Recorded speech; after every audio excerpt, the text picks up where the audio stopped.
Dzień dobry. Chciałem Państwa zaprosić na nową serię filmów EM Q&A, gdzie będziemy odpowiadali na najczęściej zadawane pytania dotyczące naszych maszyn. My jako firma produkująca maszyny dla najbardziej wymagających czujemy się wręcz w obowiązku, żeby na te pytania odpowiadać. Na pierwszym filmie zaprezentujemy maszynę EM Birtugan, czyli wóz asynizacyjny. Na wszystkie pytania odpowiemy przy maszynie, zatem zapraszam.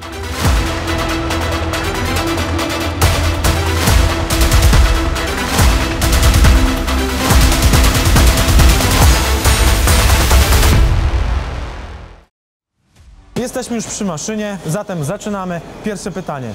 Jaki największy wóz asynizacyjny jesteśmy w stanie wyprodukować? Na dzień dzisiejszy jest to 27 000 litrów. Najczęściej zadawane pytanie numer 2 to o rodzaj pompy, którą stosujemy w naszych wozach asynizacyjnych. Jest to pompa krzywkowa o wydajności 4300 litrów na minutę w standardzie, a jako opcję możemy zastosować 6000 litrów na minutę lub większe.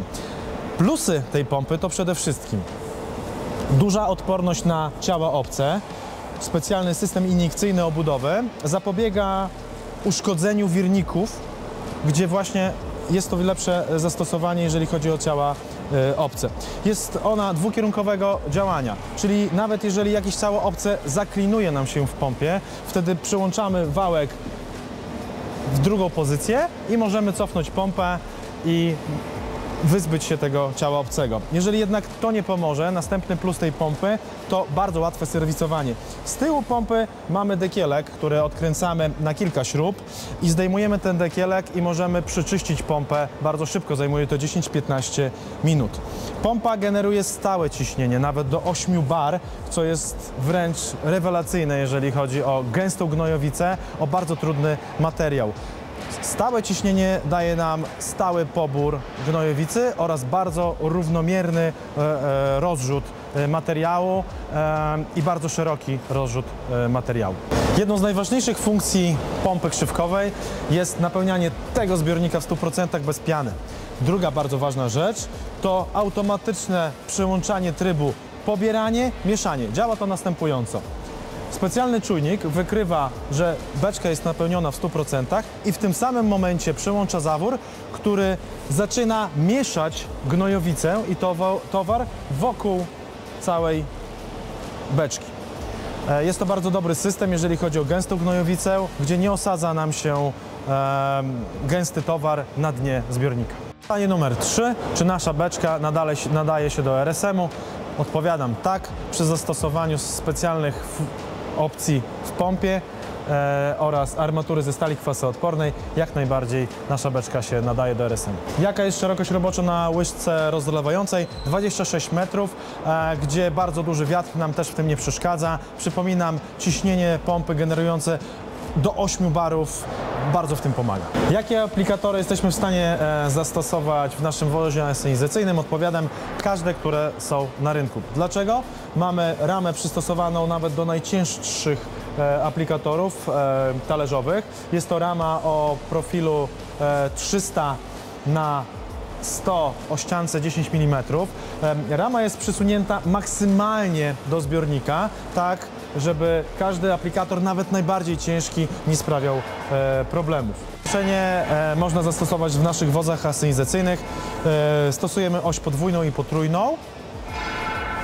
Jeżeli chodzi o rodzaj walking beam, to jest pierwsze, drugie to jest resor, trzecie pneumatyczne, czwarte hydrauliczne. Już tłumaczę, o co chodzi, dlaczego tak jest duży wybór tego zawieszenia. Walking beam jest to zawieszenie wachliwe, które jest doskonałe do kopiowania terenu już na polu. Natomiast jest gorsze do transportu, jest mniej komfortowe, bo nie ma żadnej amortyzacji. Jest doskonałe do aplikatorów ciężkich, dużych. Jeżeli chodzi o zawieszenie resorowe, resor oczywiście jest bardziej komfortowy do długich tras, ale już nie jest tak bardzo przystosowany do ciężkich aplikatorów ze względu na swoją amortyzację.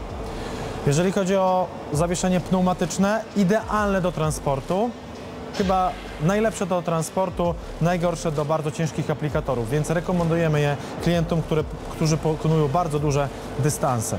I na koniec najbardziej zaawansowane zawieszenie hydrauliczne. Zawieszenie hydrauliczne poniekąd łączy w sobie wszystkie funkcje.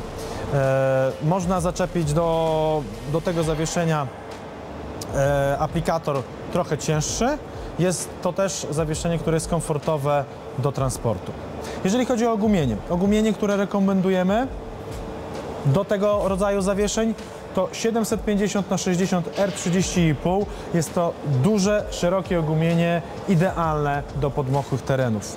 Ostatnia bardzo ważna rzecz o zawieszeniu i dużo pytań, czyli prowadzenie.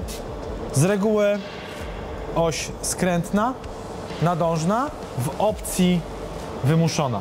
Jeżeli chodzi o oś podwójną, tylna oś jest skrętna.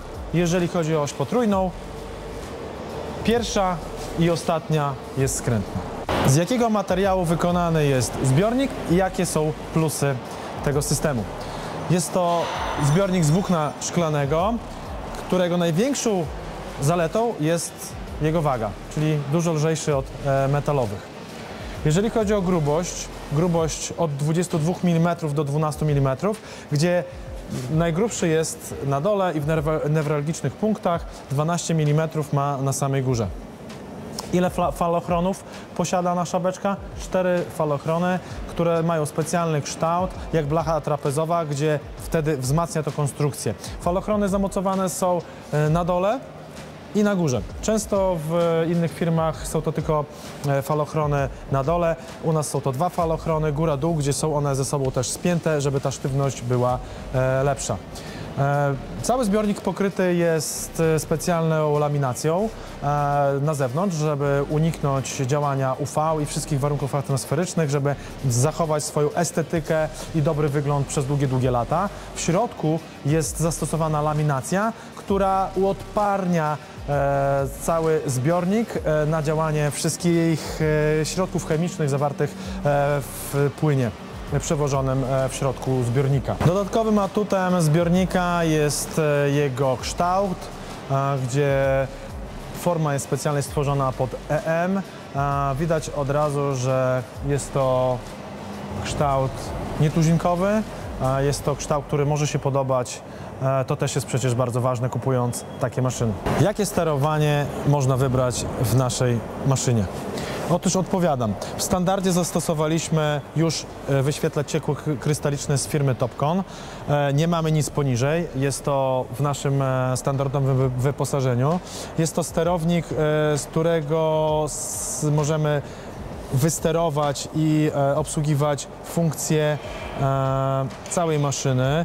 Możemy także podłączyć do tego aplikator i aplikator także możemy rozkładać, możemy składać i obsługiwać z tego panela. Takie rzeczy jak oświetlenie LED, oświetlenie błyskowe, wszystko jest obsługiwane z tego panela. Panel połączony jest z całym mózgiem i z blokami hydraulicznymi.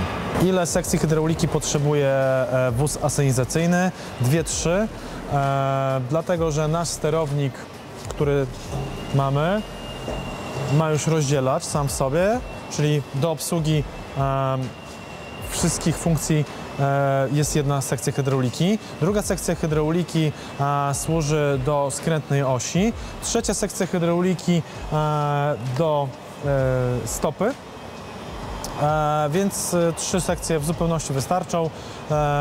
Jeszcze mamy tutaj jeden przewód od amortyzacji hydraulicznej, z tym, że amortyzacji hydraulicznej nie wpinamy pod obieg hydrauliki. Jest to ustawione fabrycznie i nie musimy mieć tego wpiętego. Czy nasze wozy asynizacyjne posiadają homologację europejską? Tak, przeszliśmy wszystkie badania techniczne, posiadamy wszystkie certyfikaty, mamy nabity VIN, także można naszymi wozami poruszać się po drogach publicznych, można je rejestrować, można je kupować na dotacje unijne. I to już wszystkie odpowiedzi na najczęściej zadawane pytania. Jeżeli macie jednak kolejne, proszę umieszczajcie je w komentarzach, a my z pewnością odpowiemy na wszystkie. Zapraszamy na kolejne filmy z serii Q&A. Dziękuję bardzo.